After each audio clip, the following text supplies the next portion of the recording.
The 33 thieves thought that they thrilled the throne throughout the Thursday. I scream, you scream, we all scream for ice cream. Yes, I feel you all have understood that today's topic is how to speak English fluently. Hello and welcome to my channel motivational talks by Neeru. तो आज हम आजकल का सबसे hot topic how to speak English fluently पे बात करेंगे। आप सभी मैक्सिमम आप मैं जो भी हम सब हैं, हमें ये प्रॉब्लम होती है कि हम समझ लेते हैं सब कुछ। मैं जो भी इंग्लिश में बोलूँगी आपको समझ सब आएगा, बट जब बोलने की बारी आती है तो हम सब डर जाते हैं। ऐसा क्यों होता है और इस डर को कैसे निकाला जाए? तो सबसे पहली बात है कि इंग्लिश कोई हुआ नहीं है, हमें डरना नहीं है इस चीज़ से। Try to speak in English. सबसे बड़ा फंडा, किसी इंग्लिश कोचिंग सेंटर में लगने से आपको इंग्लिश नहीं आती है, कहीं इधर उधर भागने से, आपको बुक्स पढ़ने से कुछ ऐसे इंग्लिश नहीं आती है। आपको इंग्लिश आती है सबसे पहले enhance the habit of reading, ताकि आपकी वोकेबलरी इन्हांस हो सके। डेली आप एक दो नए वर्ड्स पढ़िए ताकि आपकी वोकेबलरी इन्हांस हो सके। बट हाँ, फिर वही हो गया कि चाहे आपको वर्ड्स पता हैं बट उनको बोला कैसे जाए बिना किसी डर के। तो आज हम शेयर करेंगे कुछ पॉइंट्स। तो सबसे पहला पॉइंट जो मेरे अकॉर्डिंग है, तो आपको सोचना भी इंग्लिश में है। जैसे हिंदी पंजाबी हमारी मातृभाषा है, उसको आप मराठी हो, बंगाली हो, हिंदी हो, पंजाबी हो, तो आपकी वो मदर लैंग्वेज है। तो जब मैं आपसे बात कर रही हूँ तो मुझे सोचना नहीं पड़ रहा है कि मैं इस वर्ड को क्या बोलूँगी। सोचने को मैंने क्या थिंकिंग बोलना है, मुझे कैसे बोलना है, तो मैं वो चीज़ नहीं बोलूँगी।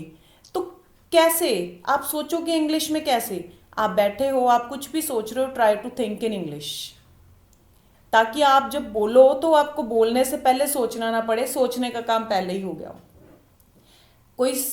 बैठे हुए कुछ भी आप ख्याली पुलाव पका रहे हो, try to think in English. when you will start thinking in English, you may be feeling that it is just it seems so funny to think in English, but मैं सच बोल रही हूँ, आप सोचने की कोशिश करो। आपको इंग्लिश बोलनी आती है, आप में कॉन्फिडेंस नहीं है, इससे आपका कॉन्फिडेंस डेवलप होगा। आपको लगेगा कि ये बात तो मैंने शायद पहले भी बोली है या सोची है, तो आपको उसमें टाइम नहीं लगेगा। एंड नेक्स्ट है have practice it. Practice always, practice makes the man perfect. कैसे प्रैक्टिस कहाँ की जाए? अब देखिए, ये तो सच्चाई है, हम अगर कहें मैं कि हमारी फैमिलीज़ में हम कहीं पे भी इंग्लिश खड़े होके बोलने लग जाए तो लोग आपका मजाक उड़ाने लग जाएंगे कि तू बड़ा अंग्रेज़ आ गया है ना। ये होता ही आया है। तो जब मैं बड़ी छोटी थी तो मुझे बड़ा रहता था कि इंग्लिश बोलनी है, मुझे इंग्लिश बोलनी है। तो आज तो फिर भी ट्रेंड है ना स्पोकन इंग्लिश का, सब लोग चाहते हैं कि हमारे बच्चे इंग्लिश बोलें। तो कोई टाइम था, अगर कोई गेस्ट आ गया तो हंसते थे कि तू बड़ी अंग्रेजन आ गई, तुझे बड़ा बोलना आता है। तो हर कोई उस चीज़ को एक्सेप्ट नहीं कर पाता। तो कहाँ बोला जाए इंग्लिश? क्या आप अपने घर पे जो पढ़े लिखे लोग नहीं हैं उनके सामने इंग्लिश बोलोगे तो वो सोचेंगे आप उनका मजाक उड़ा रहे हो। तो कैसे इंग्लिश की प्रैक्टिस की जाए? सबसे बड़े विटनेस बनिए खुद ही। आप अपने आप मिरर के आगे खड़े होइए, बोलिए।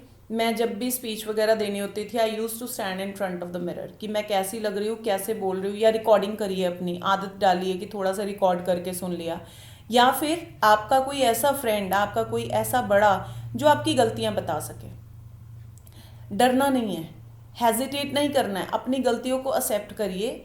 अगर बाय चांस आप बोल रहे हो, किसी टीचर के सामने बोल रहे हो, मैम मैं बोल रही हूँ या बोल रहा हूँ तो आप प्लीज़ मुझे करेक्ट करते जाइए। या कोई फ्रेंड है जिसकी स्पोकन इंग्लिश अच्छी है तो आप उसको बोलिए कि करेक्शन मेरे में करते रहे। I have been improving myself from many years. आप हमेशा ही एक नया एक्सपीरियंस गेन करते हो जब आप इंग्लिश का कर रहे हो, तो क्योंकि वो हमारी खुद की भाषा नहीं है ना, वो एक फॉरेन लैंग्वेज है। बट हाँ, आज इंटरनेशनल किसी भी प्लेटफॉर्म पे आपको परफॉर्म करना है या नेशनल लेवल पे भी परफॉर्म करना है। मान लीजिए आपको कोई मराठी मिल गया, गुजराती मिल गया या कन्नड़ मिल गया, है ना, तो आप मलयालम बोलने वाला मिल गया, तो आप उससे कैसे कन्वर्स करोगे? तो ये एक बहुत बड़ा जो है जॉइनिंग का काम कर रहा है, सारे देश को एक साथ बांधने का। जो इंग्लिश है इंटरनेशनल लैंग्वेज है जो हर जगह यूज़ होती है और आज इसकी ज़रूरत भी है। तो एक तो हेजिटेशन ख़त्म करिए अपनी, और हेजिटेशन सिर्फ प्रैक्टिस के साथ ख़त्म होगी। अपने कुछ पॉइंट लिखने की आदत डालिए, बोलने की आदत, ज़्यादा से ज़्यादा बोलने से इंग्लिश आती है। ट्राई टू स्पीक, जो सुन सकते हैं उनके सामने कोशिश करिए इंग्लिश की, जिनको समझ आता है उनके सामने इंग्लिश की कोशिश करिए। अच्छे कोई हल्के फुल्के नॉवल से शुरू करिए ताकि आपकी वोकेबलरी बढ़े। वोकेबलरी जैसे जैसे बढ़ेगी, 2 वर्ड रोज़ के सुबह उठ के याद कीजिए नए डिक्शनरी में से, ताकि फिर उनको यूज़ कैसे करना है। आजकल तो इंटरनेट पे बड़ा कुछ है, आप यूज़ करना कैसे है उसको यूज़ कर सकते हो। बोलते जाइए, टंग ट्विस्टर्स को यूज़ कीजिए, जैसे मैंने अभी बोला ice cream, use cream, we all scream for ice cream. Poetry recitation is a good idea. जैसे ही बच्चे छोटे हैं उनको पोइट्री, इंग्लिश में पोइट्री करवाइए तो फ्लुएंसी बनती है। तो इस तरह से मेहनत करने से ही कुछ भी आता है। अगर आप ये धरना धार के बैठ जाओ कि वो तो बड़ा अंग्रेज़ बना फिरता है, उसको तो बड़ी इंग्लिश मारनी आती है, तो इट्स नॉट द सोल्यूशन। तो बिना डरे, बिना हिचकिचाए प्रैक्टिस करिए, और मिरर के सामने ही खड़े होके प्रैक्टिस करके देखिए, और कोशिश कीजिए। इसको लर्न नहीं किया जा सकता। और ग्रामर की एक बार आप टेंशन ना लीजिए, ग्रामर नो डाउट इंग्लिश के लिए बहुत ज़रूरी है, स्पेशली इंग्लिश को लिखने के लिए ग्रामर बहुत ज़रूरी है। बोलने के लिए आपको इतना ग्रामेटिकल रूल्स फॉलो करने की ज़रूरत नहीं है। तो हम अगर ये टेंशन ले लें कि हमें ग्रामर के रूल्स तो नहीं गलत हो गए, ये हो गया वो हो गया, तो हम हिचकिचाने लगते हैं। And dream in English. आप बैठे हैं, कुछ भी थिंक इन इंग्लिश कि क्या कैसे मुझे करना है, I was going one day there, and have the habit to write diary.